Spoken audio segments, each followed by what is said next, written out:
Hi, Visionary Vysus here, and I'm bringing a deck profile. I've laid out my table multiple times. I also have a script that I keep coming off of and no longer following. So here we go, we're just going to do this. Our deck today is based around Daihouzan, Nabatama. And why are we doing a deck profile? Because people kept asking. And eventually it gets to a point where it's just easier to do a video than it is to explain it multiple times. So, that's why we're here now. We have our cards, which will be marked with the big cards. The quantity will be marked underneath using small face-down Vanguard cards the entire time. So, for example, we have our main Vanguard ride of grade 3, Daihouzan at 4. But of course he's at 4, he's our main ride. But why did we build a deck around Daihouzan to begin with? Well, as much as I enjoy Shiranui, sometimes you have to experiment with other avenues. In this case, we were focusing on a discard style, which we used to use Jamyo Kongo for, but Jamyo Kongo got hit, and now Daihouzan is the next best thing. So, whereas back in the day of Jamyo Kongo, the opponent would be on a hard cap of 4 at the end of their turn, Daihouzan works slightly differently. Every time the opponent calls a normal unit during their turn, if their hand is 4 or more, they discard a card. However, take into account triple drive, 3 becomes 6. Taking into account additional end of turn draws that may happen if you are, say, Great Nature, although who plays Great Nature? I don't know. But the point being, Jamyo Kongo was a card that you could not play around. Daihouzan, you have ways to play around it, and that's going to come up a fair bit, because we're going to talk about Mizukaze, and then I'll actually talk about what I meant. So, Stealth Ogre Proscription Mizukaze ran at 3 copies. Well, he's the win condition of the deck, so you definitely want to see him. But why is he the win condition of the deck? Well, how Mizukaze works is like this. At the cost of a Soul Blast 1 grade 3, which means we are a turn 4 deck, remember that it's going to come up. I will again return back to this point later. The opponent cannot use cards to guard from hand that have been called that turn, grade-wise. So, they call a grade 1. They can't use grade 1 for the rest of the turn. You have Dominate. That's probably going to have to cause something for your Dominate because you use Rinne. Now, they call for Rinne. That's an attack as far as Mizukaze is concerned. They then have to guard for Rinne. That's another attack as far as Mizukaze is concerned.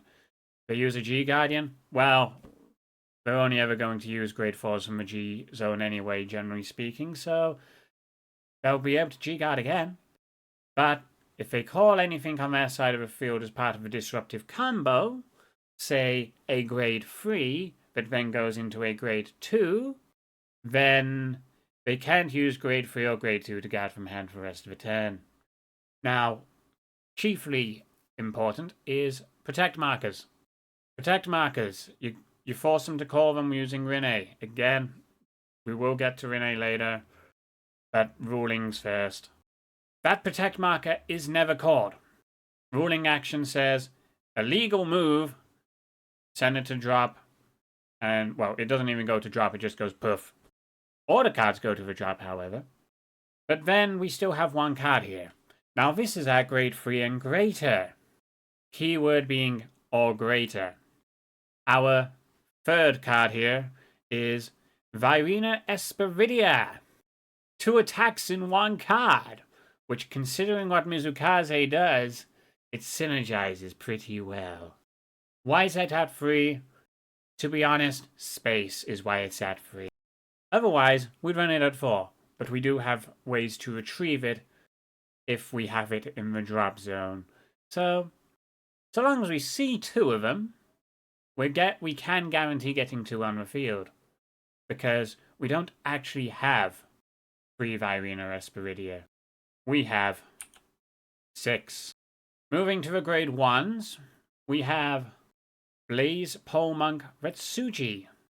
Blaze Pole Monk Retsuji takes a Virina Espiridia from our drop zone, puts it to the hand at the cost of a Counterblast 1, which is refunded because we're in strides, which are grade 4 vanguards.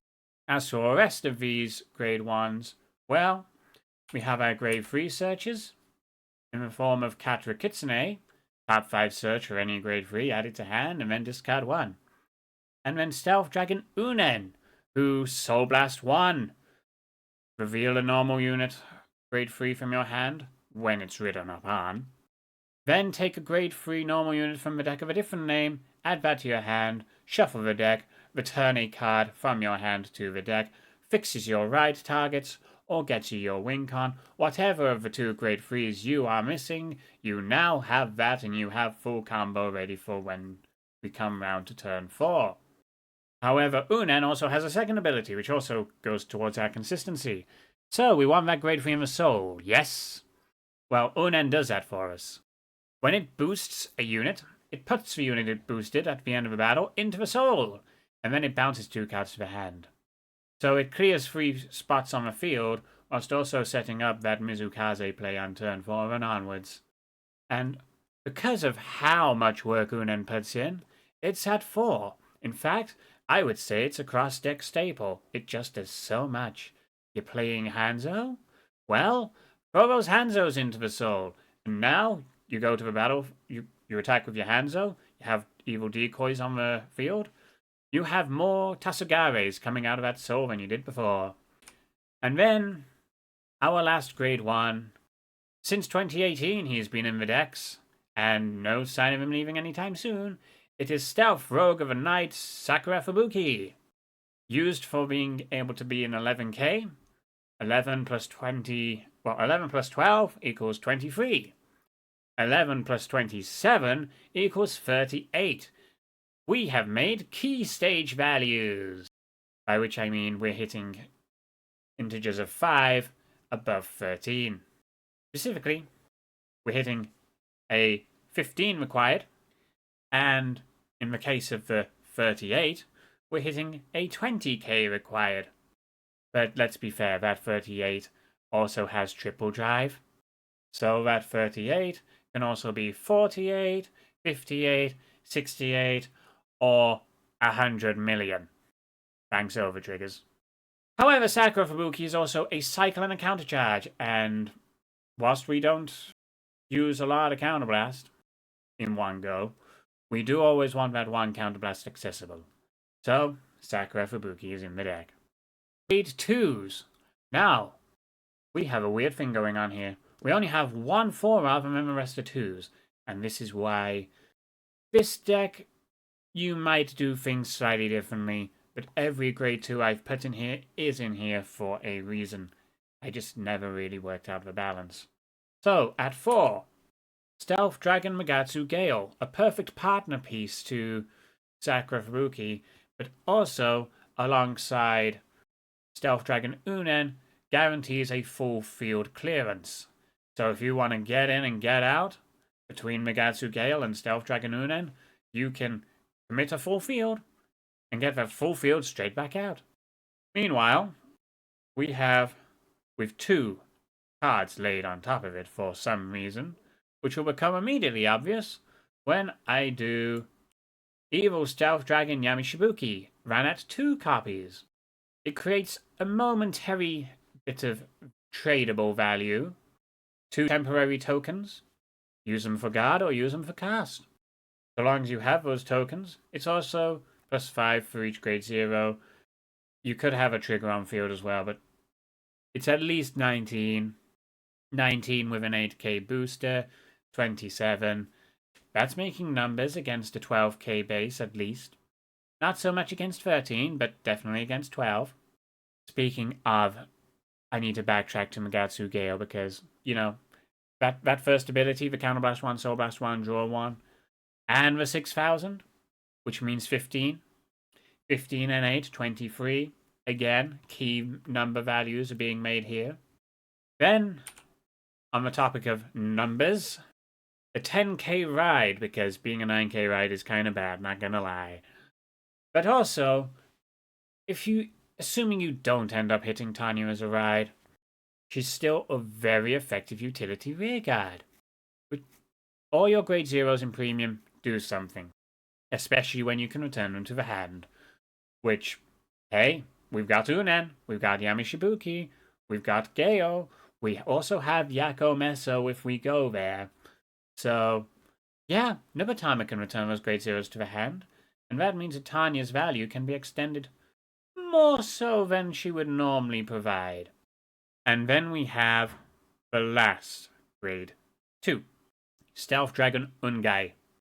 This is an old card from the G series. What's it doing here? Well, we have 2 battle phases. And we have 2 battle phases because of our Dominate, primarily through Shiranui Rene. So, Ungai gives us essentially a reset on defensive triggers, assuming the opponent hits a defensive trigger during that early part of your turn. By which I mean your attacks with Rene, or whatever else you're dominating. That said, I will admit, I use Ungai more for my own paranoia and the fact that over-triggers exist. Some people may not like that there's so many 2-ops in this deck.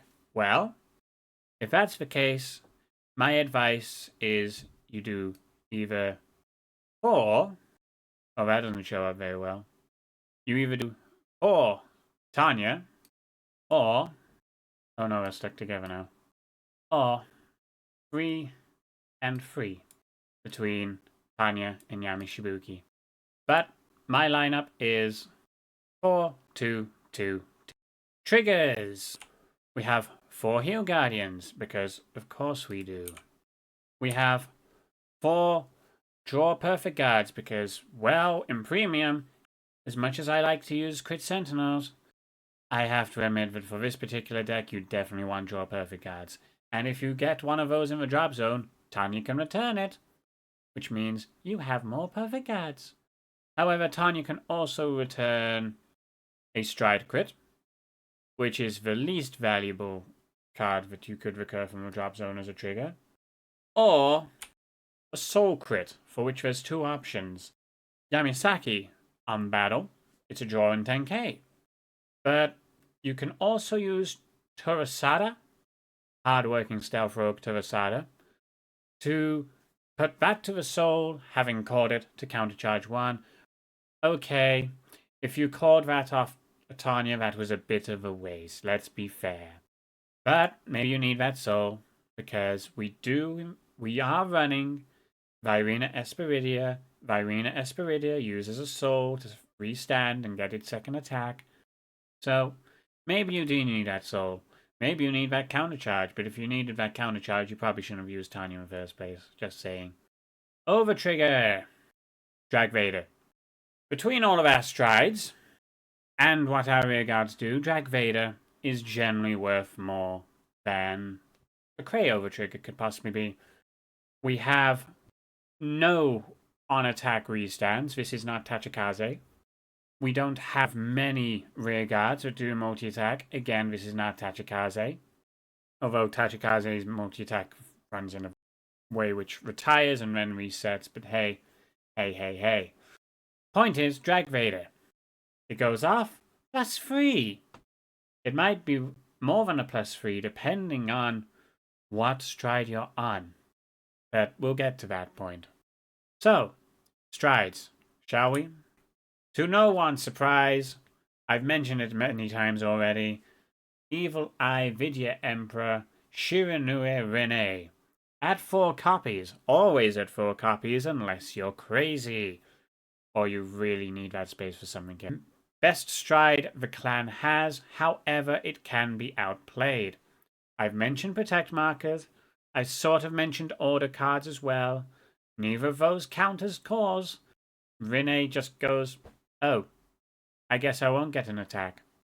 But anything they do call from Rene, well, Mizukaze will be very happy. Which by extension makes us very happy. What if you don't need them to call a field, but you need to wipe that field out? Well, we have 2 options for that. The Progenitor Dragon and Mukuro. However, A Progenitor Dragon requires Counterblast 2, so the opponent can basically deny that. If you have to use a Heal Guardian to get 1 damage on the field, 1 damage is still not enough for Gigal. Gigal's not going off. I'm sorry. And a Counterblast 2, well, there's things of far more value that we could generally be doing when we've got any Counterblast at all. Meanwhile, Mukuro is a card you can use when you have absolutely no damage to play with whatsoever. But it's also Generation Break 2. Yeah, that's a bit slow. It also isn't as strong as it used to be, because Comprehensive Rules for version 4.0, May 2021, they took out the stipulation that requires a Vanguard for you to be able to normal core Guardians. So now, it's not just the fact of you can normal core Guardians of any grade regardless of your Vanguard. You don't need a Vanguard at all. You can't G-Guard with no Vanguard, no. But you can still normal core Guardians. So, it's not the guaranteed board wipe it once was. However, it is a value play, and it is a value play that can be expanded with Best Harvest. You want to run Best Harvest, or if you're going to be using these as part of your general plan, you can use Best Harvest. You'll notice there's no room for it in my deck. I never mentioned the starter. We've already covered 33 cards from the main deck. And the triggers. So, 33, 16, that's 49. There's no reason to go into the starter. The starter's just a V-Series starter. Okay, to be fair, maybe I should have mentioned the starter. Because it could have been a G. Anyway, our starter is a V-Series starter. Moving on. Other Stride options. Yako Meso and our new Stride. I was supposed to put these face down, but oh well. I left them up. We did a dum-dum. So, on the face of it, Yako Meso is a costless Stride. However, the only way you're actually making profit from Yako Meso is by paying a Counterblast to get 2 evil decoys, to then use those 2 evil decoys to pay for Yako Meso's ability to then actually draw 2.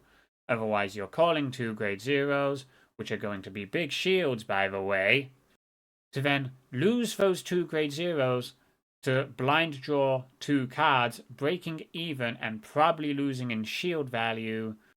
Yeah, that's not a good trade. Meanwhile, with the Counterblast actually on the card, we do have our new Stride, whose name I don't remember. I wrote it on my script that I'm not using, but I do need it for this name right now. That name being Rikudo Stealth Rogue Yatsuka Lord. There we go. As for what does it do? Well, Counterblast 1, Soul Blast 1, choose 3 cards from your opponent's drop zone, and 3 unit cards. And they have to call them. Or not. If they do call them, they discard cards. If they don't call them, you get a draw, and plus 10,000 to all of your front row. For each card not called. They call 1, they discard 1. They call 2, they discard 2. They don't call 1, you draw 1 plus 10k to your front row. They don't call 2, you draw 2 plus 20k to your front row. So, accumulatively, for 1 card, that is 30,000 power. 2 cards, 60. 3 cards, 90. But we have Virina Esperidia, so that changes values ever so slightly. You have 1 Virina, 40, 80, 120. You have 2 Virinas, 50, 100, 150. Virina Esperidia plus the new Stride, that's a lot of value. That's a lot of guard demand. That is big damage. And yeah, you drew up to 3 cards as well. Say, what about the other side of that? Well, we're assuming they don't call, because if they call, you've got Mizukaze. And we already covered Mizukaze. G-Guardians. They are effectively 5 G-Guard options. We have Gendoroyakan, Garuyakan, Dismal, Dashikime, and our new G-Guardian by the name of Rikudo Stealth Rogue, Morio Lord. Now, Gendo Kurakan is essentially a free version of our new our new G Guardian. It just doesn't work quite as well because it conflicts with Daihouzan, funnily enough. You see, if the opponent 3 or more cards in hand, it's a 20,000 shield. If it's 6 or more, if they have 6 or more in hand, it's 30,000. However, our new G Guardian down here, who, I'm sorry, it's in Japanese on the screen. I'm using Tabletop Simulator to make this easy for myself, and they don't have an English scan in the workshop. I could have put it in, but then the card back wouldn't be the same because I'd have to do my own card back. Blah, blah, blah, yada, yada, yada. So, slightly worse for needing a counterblast. But, let me tell you, that counterblast is worth it. Because for every card in the opponent's hand, that is plus 5,000 shield. And if their hand has 4 or less cards, you draw 1. Let me tell you, that's good. So, let's assume you used it after they triple drove. At minimum, they have 3 cards, right? Well, that is a 30,000 shield and a draw. Taking into account the draw, you've probably got 40,000 shield out of that one card, if you use that draw for the same attack. But you probably don't need to. So, that card you drew carries over to another attack. Essentially, that one G-Guard can guard for 2 attacks, depending on circumstance. Which is more than we can say for Rikudo Stealth Rogue Gehurukan up there, who also costs a counterblast and a soul for one of the weakest forms of disruption in this game. A grade 1 on the back row, specifically. That can be so easily played around. So easily played around, in fact, that it very often does not get to come into play. Unfortunate, because otherwise it would be a 25,000 shield. But it just doesn't come up often enough, because people, at least relevantly, in tournaments and such, tend to be aware it's there, play around it, and then you don't get it. Sad, really. Dismal is there to protect our key rear guards if we have something we really want to protect. And then Jinx Stealthfiend, Dashakime. Well, if things are going well for you, and not going well for your opponent, they don't really want to be discarding that card. That means we're going to have a 35,000 shield G-Guardian. But if they do discard a card, they discarded a card. You got value either way. So, hooray for value. And that pretty much sums it up, to be fair. I wasn't expecting my name tag to be on the table. I thought it floated in the air somewhat higher than that. Oh well, that was the deck profile. So, I hope I answered any questions that people generally had. And if you want anything else, you want me to talk about another Nubatama deck, or maybe you want me to talk about some rulings, I can do that. Not to toot my horn too much, but I do know a fair few things about it. So, we have socials. Twitter. If you really liked this, there's a like button. If you really didn't like this, there's a dislike button now, apparently. If you want me to do this again, and you want to be informed when I do this again, well, there's a subscription button and a bell somewhere. And, I think that's it. I'm new to this whole content gig, so, well, okay, that's not true. We do stream Genshin, we do stream Yu-Gi-Oh! Master Duel. I'm sure we stream a few other things on occasion. I would love to stream Sonic Adventure 2, but it keeps crashing. Specifically on Final Chase. If anyone can fix that, please let me know. But this video has been nearly 30 minutes on the recording. In the edit, hopefully it gets cut just a tiny bit. Maybe sub 25, we'll see. But until next time, this has been Vysus. This was my Nubatama deck profile based around Daihouzan that has been seen on Meliota Matt's CFA and in Outer Orange's stream fights. So, that's that. That's a wrap. Later. Bye. I finished recording the deck profile and then realized I didn't record the combos.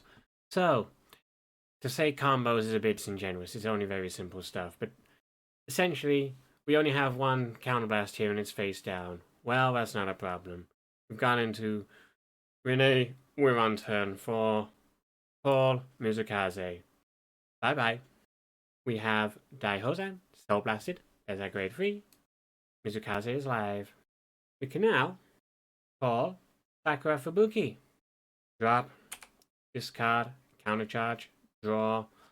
Okay, I didn't prepare something for a draw. Doesn't really matter. Because, point being, we can go counterblast 1, add this to hand, countercharge, and then counterblast 1, we're in Renee. If we're not in Renee, and we're actually in on this guy, then, and also Sakura Fubuki should have been called here. Always behind the Vanguard for maximum value. But now, we just do things slightly differently. We call our field, like so. We then do the necessary. And for every card that the opponent doesn't call, well, they're going to have a very big problem on their hands. Until they use a G-Guardian combo that blows up your attacking rear guards, and then you go, oops, I guess I don't have that attack going twice. If it's Narukami specifically, you can just go and say, oh, no, there goes my entire board. And the point being made here is we have a very strong offensive pressure here, but it is also easily disrupted and easily destroyed. That is basically the lesson. It looks strong on the surface, but it really isn't all that impressive. It's turn 4, which is slow, because by the time you get to turn 4, all of the big hitters can use their best G-Guards, their best defenses, their best interrupt. Which means we end up in a situation where we just set up our field and we lost it. That was a lot of commitment. Just be completely wiped out. And that is why Nubatama is only ever going to be a mid-tier clan until we get better protection. Gotta be honest. So if you like the deck, play the deck. But don't be taking it to tournaments and expecting it to top major tournaments because it's not capable of that, I can tell you flat out. Try the outro again. Till next time, I'll take the edit from the previous, move it to the end, maybe. I don't know.